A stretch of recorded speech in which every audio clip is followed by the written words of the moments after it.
And also, I wanted to switch topics. I know that we're eventually running out of time, and there's a question from Mark Oh, Pergola. I don't know if I'm pronouncing your name correctly. On could we hear a tangible example of oh, scaling oh, intimacy? oh, oh, That's sorry. that's the right one. You got it Is that right. the right You got one? it Oh, right. oh yeah. Okay, there we go. Yeah. So we talked about this before, and I always like to go to the tangible examples whenever possible. And I think that there's two I would suggest that you dive deeper into, and I'm gonna briefly mention them here. One is Waze, and I don't know. I've been more using Google Maps recently, but I've used Waze a ton in my past life, and I think the way they designed community for for scale is amazing. And again, Hila Roth is a data scientist, is their global head of community, and she was very intentional about this. So first of all, she has a very large team. She was the only one and grew her team into over 50 people. And the way they operate in a business way is that they have a squad methodology. So basically, the community team's OKRs are basically the other team's OKRs, and they are present in every other team meeting and trying to find a way how to power up their own missions. So they are a distributed team. I often think that Wave is a very specific example because community is fundamental to their product. Like they have their community of editors, they have their community of beta testers, they have their community of there's another one that I'm forgetting right now, but they have different types of communities. And within each of these communities, they have multiple levels of contribution. And through data, they are able to identify how much people are supporting the mission of that team, supporting the mission of the company or the achievement of their OKRs. And not only they have different bubbles of supporters, so basically they organized, okay, so we have beta testers and for example, and editors. So those are different communities, and they have the local champions. Sorry, they have the local champions who are basically like organizers in their local ecosystems of editors, etc. And each of these different bubbles have their own missions. So that's a way to say you have a million users. So first you break them into buckets on how they want to contribute. Christina Garnett says something similar. You basically try to identify through behavior and data where are people going, and you sort of organize them into buckets. That might take time because you need to observe them for a little bit.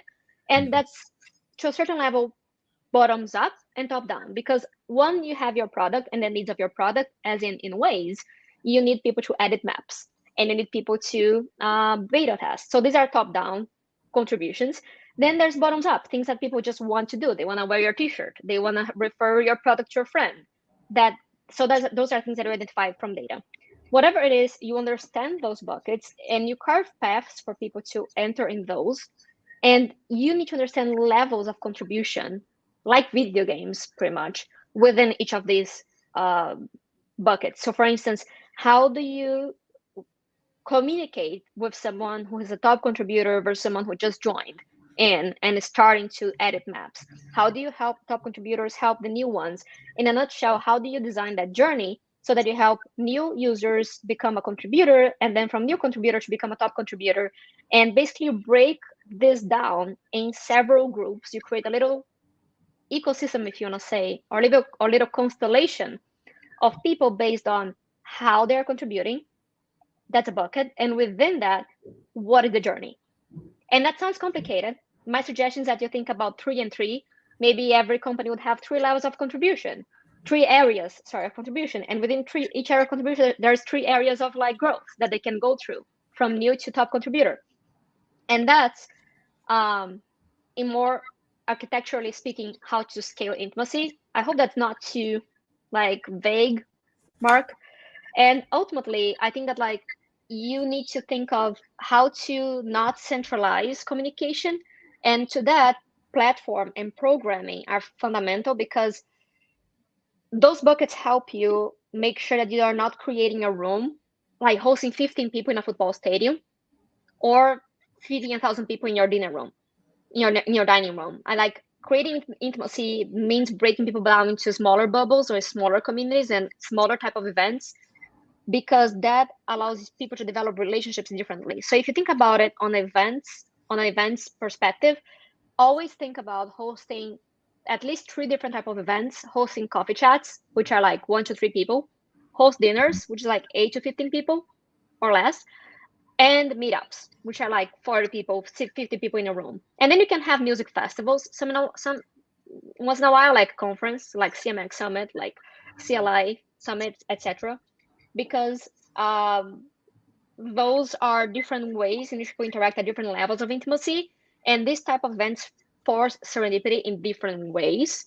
But I'm always like, I just like things that are easy to memorize. So think about the threes, always the rule of threes about organizing people in at least the 3 areas of expertise or contribution, creating 3 levels of at least progression in the community, and always think about creating events that progress according to their contribution. Thinking of the idea of coffee, dinner, and party, or eventually a music festival.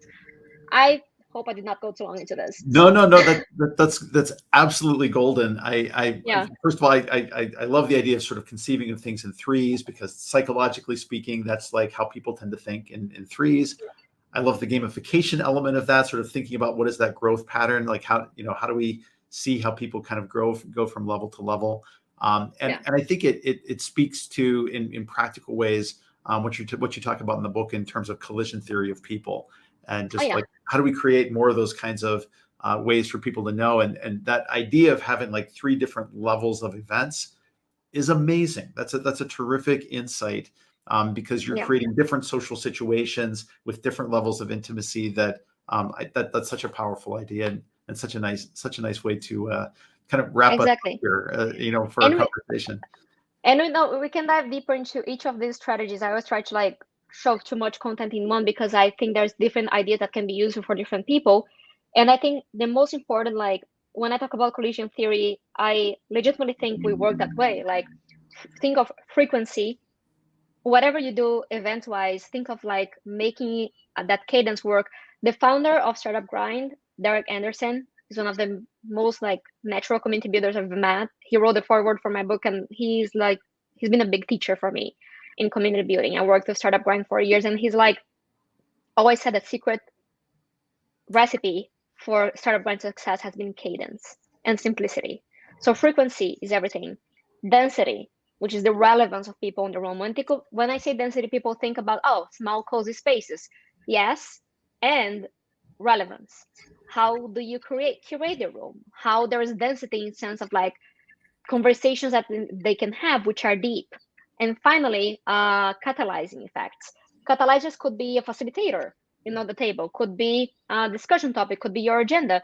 Anything that serves as a catalyst, conversation starters could be a catalyst. So I think that we work like particles just like that sometimes. And when you think of those 3 levels of events, always think of frequency, density, and catalysts to optimize interactions and lead to successful reactions more often. That's fantastic. Yeah, Mark liked your examples, so That's great. Thanks. yeah.